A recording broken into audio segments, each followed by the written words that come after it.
If you love the look and speed of low-profile boards, then Razer's latest keyboard launch might be what you need on your desk. The BlackWidow V4 low-profile series is here in full-size and TKL layouts. They're supposed to be faster, slimmer, wireless, and loaded with controls, but are they actually worth your cash?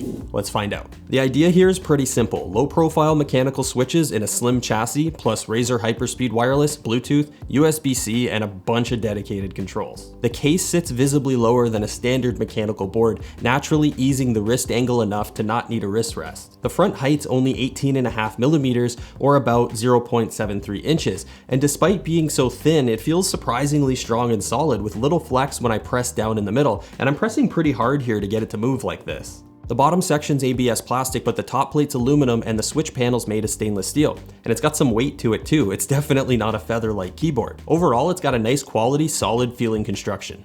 Underneath, the board comes with 2 levels of flip-out feet for angle adjustment, and there's no issues with grip. The board stays put even when things get intense thanks to the soft rubber pads down there.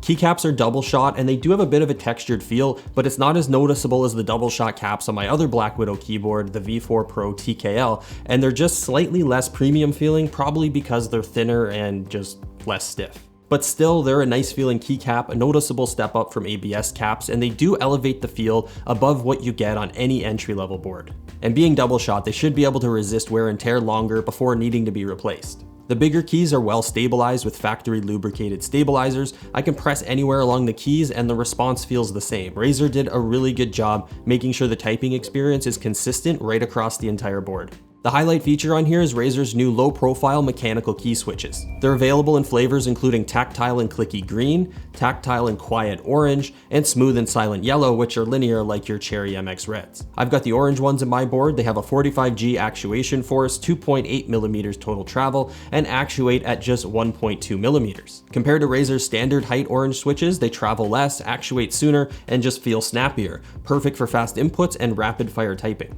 The sound profile isn't completely clean. It's got a bit of a clunkiness to it that I can hear, but it's nowhere near as bad as membrane boards or entry-level cheap mechanical boards. And it does seem to be louder overall compared to Razer's full height BlackWidow boards that use the same style of switch.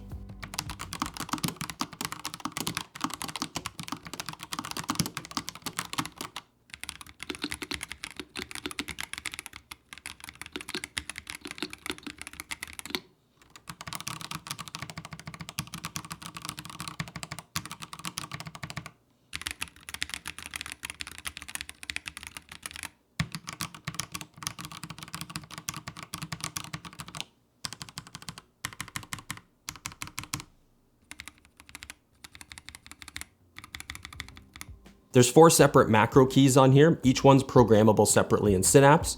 And we've got dedicated media controls, including next and previous track selection and play pause. We also have a multi-function roller. You can use that to adjust your volume, and it's remappable in Synapse, so you can assign a different function to it if you want.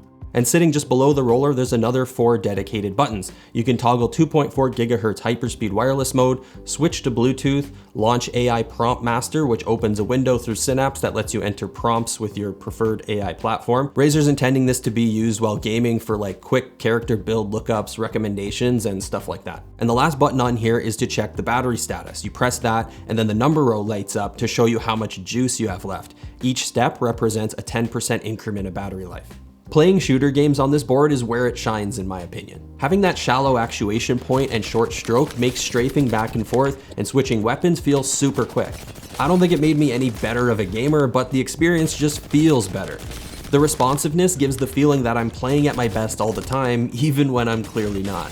It's just a really fun keyboard to game with. And it does really well on the productivity side too. I spent a lot of time typing up product reviews with this board during my time testing it, and I really like how it held up. If your day consists of like half work and half gaming, then I think this is kind of a sweet spot, especially with these orange switches. You've got low travel for speed, mechanical feedback for accuracy, and dedicated controls to reduce how much time you spend in menus. So this board comes with 3 different connection options. You have wireless, Bluetooth, and wired via USB-C. The main feature is the Hyperspeed 2.4 GHz wireless with a 1000 Hz polling rate. That's going to give you the lowest latency over the Bluetooth option, but Bluetooth can pair up to 3 devices at once, making it quick and easy to swap between them. So if you've got a desktop PC, a laptop, and a tablet, you're good to go with all 3 just by pressing a button. If you press and hold the battery status button for 3 seconds, the keyboard will enter power saving mode. It pauses communication with Synapse, shuts down the lighting, and drops the polling rate down to 250 Hz, leaving you with nothing but plain old mechanical keys. But it gets the battery life up to a mind-blowing 980 hours in its idle state when fully charged.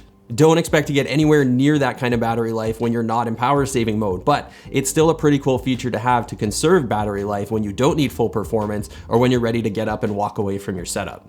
As you might expect, all the usual Razer Synapse stuff is here. You've got per key remaps, macro layers, chroma effects, profiles, and onboard memory. Lighting effects are easy to change, and you can link profiles up to apps or games.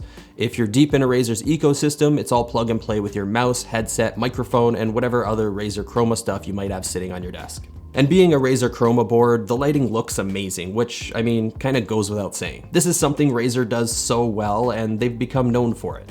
Overall, the Razer BlackWidow V4 low-profile Hyperspeed delivers on what it's supposed to. It's a fast, thin, high-performance wireless mechanical board with dedicated controls. It's not setting any records in terms of its sound profile, but that's the trade-off for the thinner design. There's just less room for sound dampening material. So, if you like the low-profile design, prefer speed over deep strokes, and don't mind a little noise, I say go for it. I'll drop some links to this full-size model and the TKL version down below in the description. Check that stuff out if you're interested. If you like this video, smash the like button, give it a thumbs up, and get subscribed for more content, and we'll see you soon.